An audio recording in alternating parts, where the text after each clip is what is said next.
ಅಲ್ಲ, CM DCM ಎಲ್ಲ ಒಟ್ಟೊಟ್ಟಿಗೆನೆ ಸಭೆ ಆ ತರದೆಲ್ಲ ಮಾಡ್ತಾ ಇದ್ರು. ಈ ಒಂದು ಸಭೆಗೆ ಆ ದೂರ ಇಟ್ರ ಇಲ್ಲ ಅವರೇ ದೂರವಾಗಿ ಇದಾರ ಅನ್ನೋದು, ಯಾಕಂದ್ರೆ ಒಂದಷ್ಟು ವ್ಯತ್ಯಾಸ ಇದೆಯಾ ಅನ್ನೋ ಚರ್ಚೆ.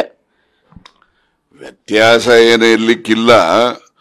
ಅದು ಮೊದಲಿಂದ ಯಾವ ರೀತಿ ಸಂಪ್ರದಾಯ ಇತ್ತು ನಡ್ಕೊಂಡ್ ಬರ್ತಾ ಇದೆ. ಈ ತರ ಸಭೆಗಳು ಮಾಡ್ತಕ್ಕಂಥದ್ದಕ್ಕೆ ಮೊದಲಿಂದನೂ ಏನೋ ಒಂದು ನಿಯಮವನ್ನ ಸ್ವಯಂ ಆಗಿ ಇಟ್ಕೊಂಡಿರ್ತಾರೆ, ಅದ್ರ ಪ್ರಕಾರ ಮಾಡ್ತಾ ಇರ್ತಾರೆ. ಅದಕ್ಕೋಸ್ಕರ ವಿಶೇಷ ಅರ್ಥ ಕಲ್ಪಿಸ್ತಕ್ಕಂಥದ್ದು, ಅದರಲ್ಲಿ ತಪ್ಪನ್ನ ಹುಡುಕ್ತಕ್ಕಂಥ ಪ್ರಯತ್ನ ಯಾರು ಮಾಡಬಾರ್ದಷ್ಟು.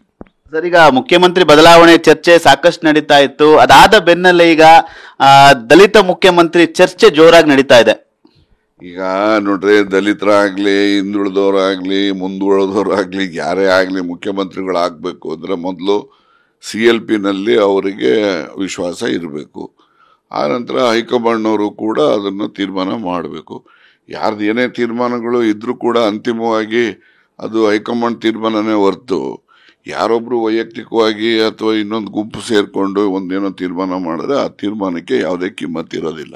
ಅಲ್ಲ, ಸಿಎಂ ಡಿಸಿಎಂ ಎಲ್ಲ ಒಟ್ಟೊಟ್ಟಿಗೆನೆ ಸಭೆ ಆ ತರದೆಲ್ಲ ಮಾಡ್ತಾ ಇದ್ರು. ಈ ಒಂದು ಸಭೆಗೆ ದೂರ ಇಟ್ರ ಇಲ್ಲ ಅವರೇ ದೂರವಾಗಿ ಇದಾರ ಅನ್ನೋದು, ಯಾಕಂದ್ರೆ ಒಂದಷ್ಟು ವ್ಯತ್ಯಾಸ ಇದೆಯಾ ಅನ್ನೋ ಚರ್ಚೆ. ವ್ಯತ್ಯಾಸ ಏನು ಇರ್ಲಿಕ್ಕಿಲ್ಲ.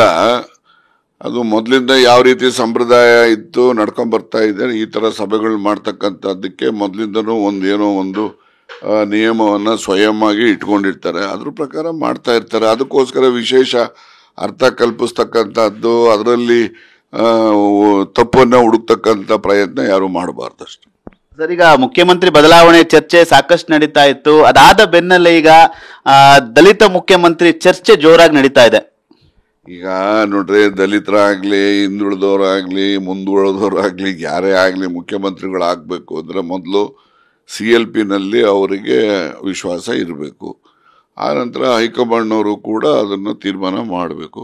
ಯಾರ್ದು ಏನೇ ತೀರ್ಮಾನಗಳು ಇದ್ರೂ ಕೂಡ ಅಂತಿಮವಾಗಿ ಅದು ಹೈಕಮಾಂಡ್ ತೀರ್ಮಾನನೇ ಹೊರತು ಯಾರೊಬ್ರು ವೈಯಕ್ತಿಕವಾಗಿ ಅಥವಾ ಇನ್ನೊಂದು ಗುಂಪು ಸೇರ್ಕೊಂಡು ಒಂದೇನೋ ತೀರ್ಮಾನ ಮಾಡಿದ್ರೆ ಆ ತೀರ್ಮಾನಕ್ಕೆ ಯಾವುದೇ ಕಿಮ್ಮತ್ ಇರೋದಿಲ್ಲ.